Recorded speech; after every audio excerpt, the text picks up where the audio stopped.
Word. Yeah. Alright, so 3, 2, 1, play.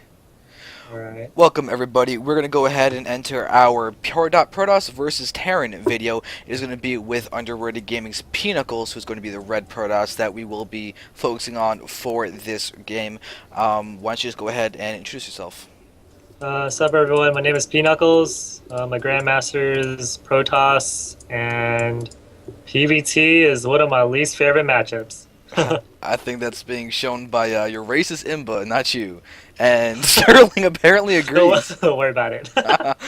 Alright, so we're going to be in a Protoss vs. Terran, which is a matchup you are clearly not very comfortable with. So, first off, what is your plan generally in PvT, and why does it give you trouble? uh, Basically, my plan.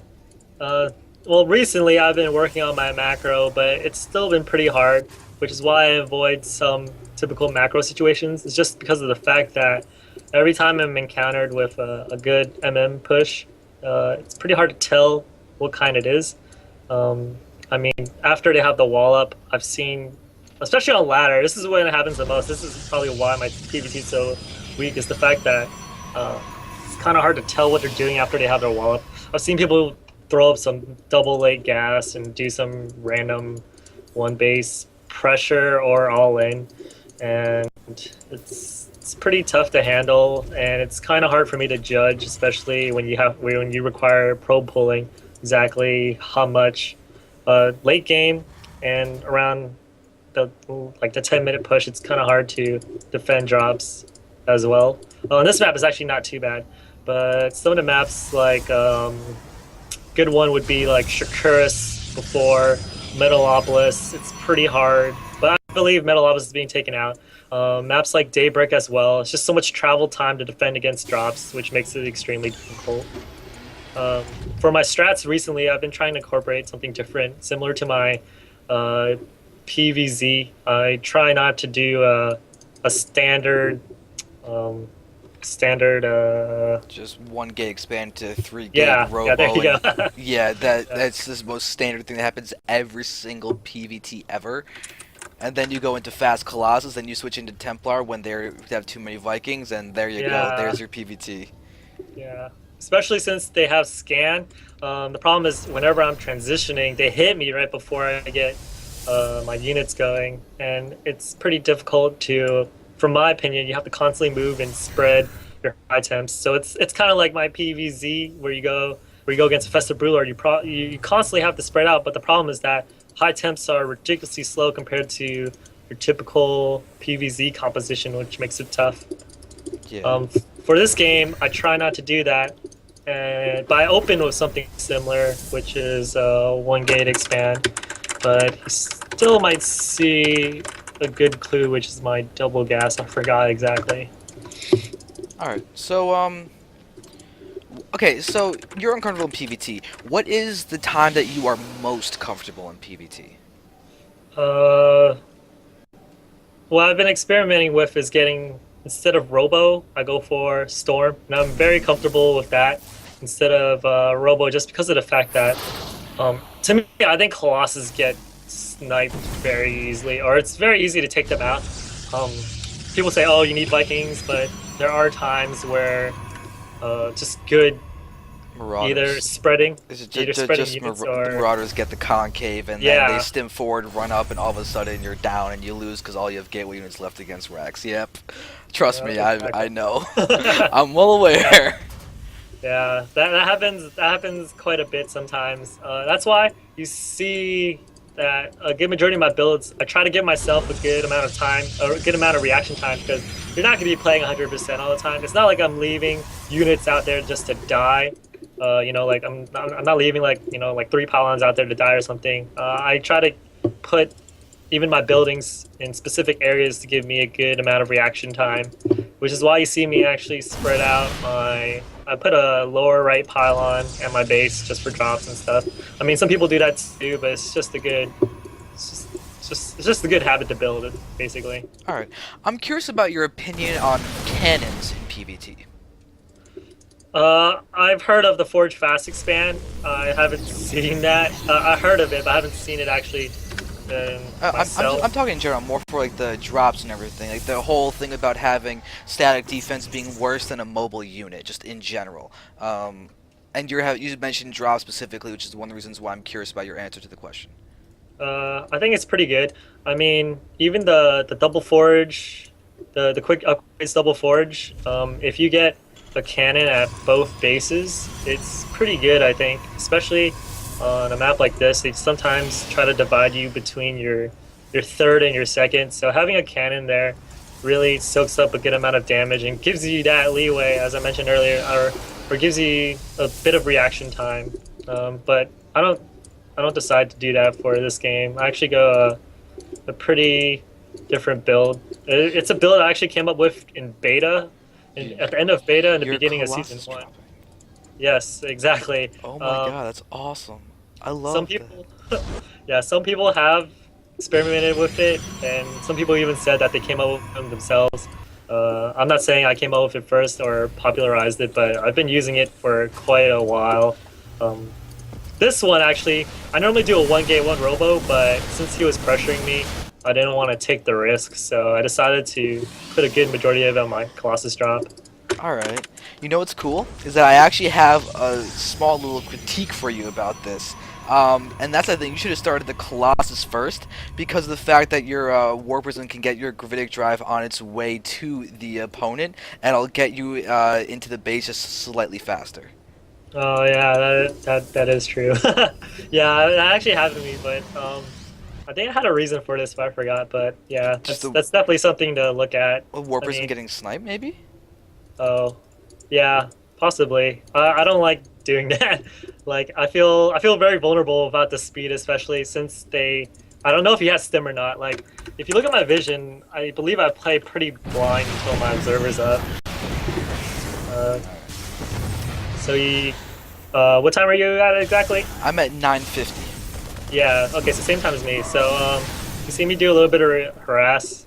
I messed up on some of the hotkeys that I did, which is why my Colossus ran at the turret. But doing this, especially this works well against 5 racks openings, um, like the 1 racks FE into a 5 racks. It's works pretty well. Overall, Warp Prism in general is pretty good. This is probably the only one of the few times I'll go Colossus against Terran, just because of the fact that Warp Prism Micro pretty much negates any Vikings they produce, or makes your Colossus live like twice as long. Yeah. Alright, well, I'm curious about what's going through your head right now as you're going flying over and seeing a natural expansion that is empty. Um, I can definitely tell that it's some kind of 1-1-1. Uh, and apparently I was right since he did go Marine Marauder tank. This build is especially vulnerable to my build just because he has nothing to deal with the Colossus damage. He has no medevacs to help him deal with any of this. It's going to be pretty difficult for him to really do anything. This works against standard 1-1-1 too. However, you need to, I believe you need to use the Warp Prism for dropping Zealots on your typical 1-on-1, like dropping it on the tanks or something like that, or using the Warp Prism at his main. So that's why I did it, since I saw him go such a gas heavy build. I mean, you know, no one really opens gas heavy unless they're going to do some kind of 1-on-1 or 2 racks pressure. And since it wasn't 2 racks pressure, it's pretty much screwed. Alright, so for argument's sake, let's say you opened for your Templar opener. How would you deal with this with the Templar opener? uh, Probably make at least one Archon, and the Storm should be able to handle this. The big problem with his build is the fact that he doesn't have any medevacs. He does have one medevac, but it's not going to really do much as long as I pay attention. One of the problems with this build though is that it's so micro intensive, and it kind of opens up some weaknesses against you if you're not used to, you know, doing so much of it. Now, if you can see here, he's about to engage me. I've actually like wasn't paying attention as well as I should have, but I'll still do fairly well, and I was able to keep one of my Colossus alive, which is like, you know, a really big deal. It only had like 44 health left. Yeah, this is actually really impressive. And for those of you watching who are learning Protoss and trying to figure out exactly how to play, this is actually a wonderful build for practicing your mechanics and everything. Because you Yeah. have to be so on top of things. If you fail, you lose. And there is no better way to learn than losing, being pissed off, and saying, I'm going to do it anyway because I am stupid and determined and stubborn, and therefore victory will be mine. Yes, exactly. Oh, your 4% got picked off. Yeah, that's one of the big deals. If you lose that early, you're basically screwed. I wasn't paying attention as well as I should have, but since that build bought me such a so much time, I knew it should be a good game. But here's one of the problems. As you can see, he's dropping on me, and I'm still working on my defense against that. But either way, as long as I don't lose too much, I should do fairly well. And what he dropped at my main was just Marines that were already weakened, so that didn't really do much damage for him. You actually had a Reaper in there too. Oh yeah. Which is really, that's actually really clever because that does so much damage versus light, and probes are light. Yeah, I don't understand why people don't, or Terrans don't use that more. One of the things I think are really underutilized is Reapers and either late game Hellion or Nukes, because those are incredibly good even when they got nerfed, or Hellions got nerfed. I think they're still incredibly good, especially Nukes since they give you such great positioning. And people think, oh, that's not a big deal, or it's incredibly hard to land. If you have late game scans, it's actually not as bad as you think. I mean, it does. It's not like a free win, but if you do it correctly, it's incredibly hard for the Protoss to respond. Okay, so you're getting your third base, and it's 16 minutes in. I highly doubt a 16-minute third base is a typical third base timing for you. Is it? No, it is not. Normally, if I play standard, you get your third base around 13 minutes, I think, too. If you go like a double forge standard or something like that. Right now, I'm just playing it out because one of my problems is that sometimes I do engage siege tanks when they're turtled up, and I don't want to engage that right now. I know that I have really big lead, especially because I'm pretty sure he got his third base later than mine, and or slightly later than mine. But actually, what happened was he canceled. So even though I don't know this, I was really ahead. I see it now. And what's about to happen is that I snipe his drop, which was a really big deal. I know it was a repull too. No one just pulls that out and just tries to distract you with that or something like that. So I knew I had a huge lead. That's a ridiculous pickoff. My God. And if you actually just hadn't blinked down to try and catch him as moving forward, you'd have gotten all 3 of those medevacs. Yeah, I wish I did that. I don't know why. I keep overestimating medevac's positioning and movement, but yeah, I'm still pretty satisfied with what I got. Yeah, I mean, I mean, for as far as drops go, they're always beneficial as long as you don't take any damage, and that did 0 and took a lot, so that's super beneficial for the opponent of Terran, which is not what Terran wants. Yeah. So that's really good for you.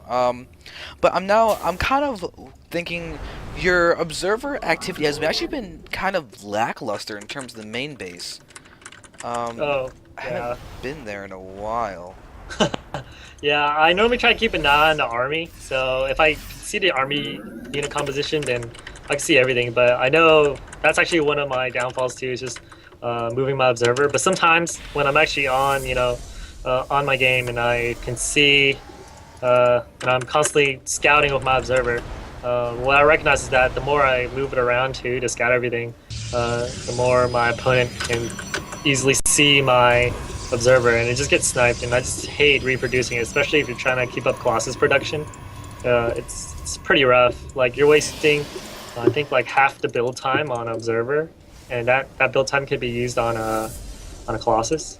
So Actually, yeah, actually with the recent the buff to the observer speed time, it actually is a little bit less than half. It's 30 seconds for an observer and 75 for a Colossus, but when you're cutting 30 seconds from a unit that takes over a minute to build anyway, that's a significant lack of time and everything. Yeah, definitely. And sometimes I want the observer out faster so I can build my Colossus, and it's my fault, but I'm not keeping track of my chronos, so I try to chrono my Colossus after my observer finishes, and I run out of a chrono for it. So basically, waste my kind of wasted my chrono in a way, you know. Actually, well, So that actually leads into another really good question of your chrono boost. How do you use it throughout the game? spend a good amount on my upgrades and my Colossus. I rarely actually chrono my gateways unless it's early game, just because of the fact that uh, that's how it is normally. Because if you try to explore something and you put on pressure, you're gonna have to chrono your gateways. If not, then you typically want to chrono something like your upgrades, since an upgrade advantage against Terran is incredibly beneficial, or your Colossus production. Because I was only on two Colossus for quite a bit, just because I wanted my Storm Tech and all my gateway units and whatnot. But right now, I'm just playing the game out. I'm not really in a rush because I know late game, if I can, when you get to that point, Protoss has a pretty good advantage on like production facilities and whatnot. And I know he's behind, so he's not going to have as many production facilities as me. So just taking my time right now, kind of enjoying the victory, especially since every time I play Sterling, it's always a pretty tough game. The game before this one, he actually beat me as well. So I'm not gonna lie, he's a pretty tough opponent, but might as well enjoy it. Yeah, he's a top pro Terran. Right now he's actually on Team Replica. I mean, few people don't really actually know about Team Replica, but it's a strong team that has Sterling, Kyo, and I'm blanking on a couple other names, but Kyo's a top Protoss, Sterling's a top Terran, and it's actually a formidable team. Yeah, definitely. And I know Sterling's been playing this game just as long as me too. I remember playing him a couple of seasons ago as well. His Protoss, I mean not his Protoss, his Terran style completely changed though. I'm used to uh 111s that are your standard Banshee 111s, but a good majority of the games he actually macro. This game he switched it up with the Marine Marauder tank, but that's what I'm actually much more comfortable with. Alright. Well, so how do you deal with the 111 that's Banshee heavy? Banshee heavy. I try to go for my Colossus drop. If it's a two port, I actually go for normally if I scout a gas, I'll end them beforehand, or I'll try to go for the one gate expo, but it's ridiculously hard to do. I mean, well, it's not ridiculously hard because it's like 50-50 win, but to me it requires much more micro from the Protoss player rather than a 1A from Terran. Alright,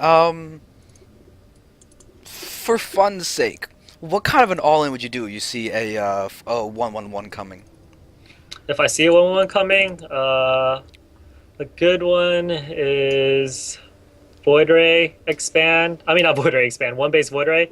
That actually comes out before the Cloak Banshees, and if they don't go Cloak, then they're screwed because they don't have enough Marines to deal with it.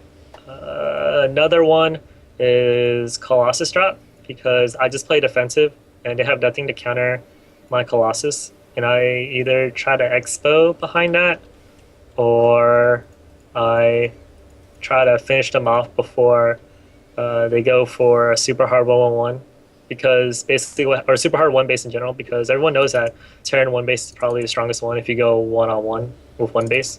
I mean, once they get a PDD up, no matter what you have, you're screwed. I mean, I have instances where I practice it out a lot, where if I have Colossus and it's just one base versus one base the whole entire time because I can't expo. I even got a Stargate out and got Phoenixes to counter the Banshees. Really hard. Like the PDD just owns everything.